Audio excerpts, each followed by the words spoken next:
விசுவாசம் இல்லாமல் உங்களால் வெற்றி வாழ்வை அனுபவிக்க முடியாது. ஒரு குண்டு ஊசியோட வாங்க முடியாது ஆண்டு வீட்டு வந்து. என்ன முடியாது? விசுவாசம் இல்லைன்னா ஒரு குண்டு ஊசியோட வாங்க முடியாது, ஒரு 10 ரூபாயோட வாங்க முடியாது. எந்த நன்மையும் பெற்றுக்கொள்ளவே முடியாது என்பதை ஆழ் மனசில் எழுதி வைத்துக் கொள்ளுங்கள். அப்ப விசுவாசம் என்பது மிக மிக முக்கியம். அப்ப நான் சொல்கிறேன்,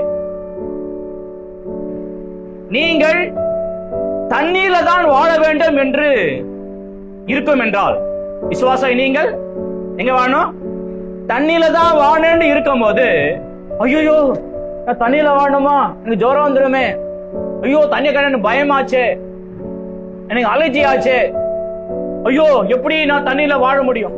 தண்ணி தான் வாழணும்னு வந்து கத்தை எழுதிட்டாரு, தண்ணி தான் வாழணும்னு சொல்லிட்டாரு, நான் தண்ணி தான் வாழணும், ஐயோ எனக்கு நீச்சல் தெரியாது, ஐயோ எனக்கு தண்ணி கண்டா பயம், ஐயோ எனக்கு பயம், இப்படியே சொல்லிக்கிட்டு என்றால் பிழைக்க முடியாது, வாழ முடியாது. அப்ப தண்ணியில தான் வாழ வேண்டும் இருக்கும் போது நீங்கள் பயப்படாமல் பதறாமல் ஒன்று நீங்கள் என்ன பண்ணலாம் செய்யல, என்ன நீச்சல் கத்துக்கலாம். எது? நீச்சல் கத்துக்கலாம். ஸ்விம்மிங் என்ன பண்ணலாம், நீங்க கத்துக்கினா போதும், தண்ணியில வாழலாம். அதே போல விசுவாச நீதிமான் பிழைப்பான் வேதம் சொல்லியிருக்கும் போது நீங்கள் விசுவாசத்துல தான் வாழ வேண்டும்.